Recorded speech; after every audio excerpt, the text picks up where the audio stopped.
तो यह घटना हमारे साथ तब घटी थी जब हम नाइट आउट और कैंपिंग के लिए पाइन बैरन्स नाम के जंगल में गए थे। इसके अलावा यह घटना 1977 की थी जब मैं 11 साल का था। तो उस साल मेरे समर वैकेशन की छुट्टी लगते ही मैं और मेरी फैमिली पाइन बैरन्स नाम के एक जंगली एरिया में कैंपिंग करने के लिए गए थे। तो इसी में मैं यह भी कहना चाहूंगा कि हमारा ट्री हाउस जो कि उसी साल बनी थी, हम उसी ट्री हाउस में रात में रुककर कैंपिंग करने का मजा लेने वाले थे। तो इसी में मार्च के महीने का एक दिन डिसाइड करके हम वहाँ पाइन बैरन्स की ओर निकल पड़े।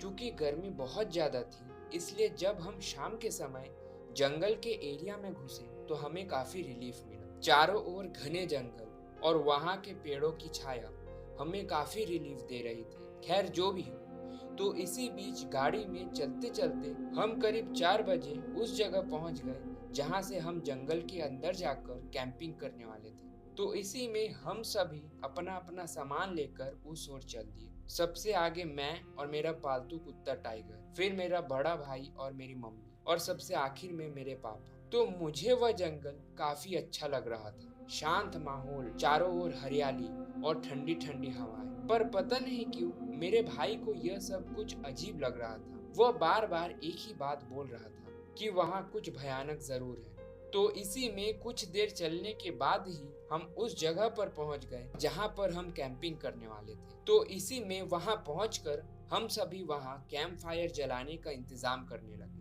और फिर करीब 6 से 6:30 बजे तक हमने अपना कैंप फायर और हमारे खाने पीने का सारा इंतजाम कर लिया। फिर पूरा इंतजाम हो जाने के बाद हम सभी उस ट्री हाउस के नीचे बैठकर बातें करने लगे। कि इसी बीच जब हम सभी बातें कर ही रहे थे तो तभी मैंने मेरे भाई को शांत होकर कुछ सुनते देखा। तो जब मैंने उससे इस बारे में पूछा तो उसने कहा कि उस जंगल में कुछ गड़बड़ है। मतलब तब करीब रात हो रही थी। तो तब तो जंगल में सभी कीड़े मकोड़े, जानवर, इसके अलावा कई दूसरे आवाजें आनी चाहिए थी, पर तब उसे कुछ भी सुनाई नहीं दे रहा था। तो इसके बाद जब मैंने गौर से सुना तो मुझे भी कोई भी आवाज नहीं सुनाई दे रही थी। इसके अलावा एक और चीज जो मुझे उस घटना के बारे में अच्छी तरीके से याद है, वह यह था कि हमारा कुत्ता टाइगर, जो कि उस पूरे कैंपिंग ट्रिप में अजीब हरकतें कर रहा था, मानो वह किसी को ढूंढ रहा था और बीच बीच में लगातार चिल्लाए जा रहा था। तो इसी में रात को करीब 8:30 से 9 बजे हम सभी खाना खाकर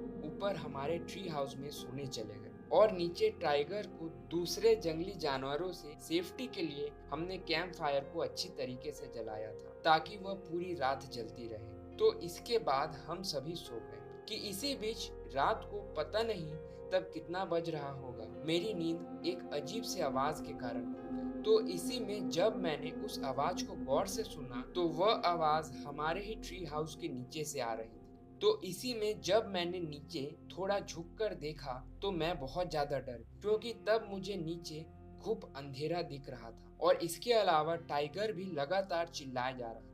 कि तभी मैंने टाइगर से कुछ दूर जंगल के अंधेरे में दो भयानक चमकती हुई आंखें देखी। और ये देखते ही मैंने धीरे धीरे पापा के पास जाकर उनको इस बारे में बताता हूँ, जिसके बाद पापा और बाकी सब भी उठ गए और वह भी वहीं से झांक कर देखने लगे। पर तब उन्हें टाइगर के चिल्लाने की आवाज नहीं आ रही थी, वह अचानक ही शांत हो गया था, पता नहीं क्यों। इसके अलावा उस ओर जहां मुझे चमकती हुई आंखें दिखाई दिया था, वहां से अजीब अजीब सी आवाजें आ रही थी। और फिर पापा ने जब उस ओर टॉर्च ऑन किया तो हमने वहां जो नजारा देखा वह शायद मरते दम तक ना भूल पाए। करीब 8 से 9 फीट का एक जानवर जो कि दिखने में किसी कुत्ते जैसा लग रहा था। इसके अलावा उसके पूरे शरीर में काले बाल।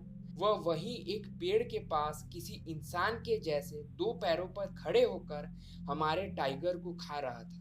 यह देखते ही मैं वहीं बेहोश हो गया। बाद में मुझे पता चला कि इसके बाद मेरे पापा ने उस जानवर पर कई राउंड्स गोलियां चलाई और करीब पूरी रात वो वही गोलियां चलाते रहे, क्योंकि उनको जंगल के अलग अलग हिस्सों से ऐसे ही आवाजें आ रही थी। और दूसरे दिन सुबह होते ही हम सब वहां से भागकर सकुशल अपने घर पहुंच गए और अपनी जान बचाने में कामयाब हुए। इसके अलावा कई साल बाद इस घटना के बारे में जब मैंने थोड़ा रिसर्च किया तो रिसर्च करने के बाद मुझे पता चला कि वह शायद कोई डॉगमैन नाम का जानवर हो सकता है जिसको कि हमने उस जंगल में बहुत सामने से देखा था।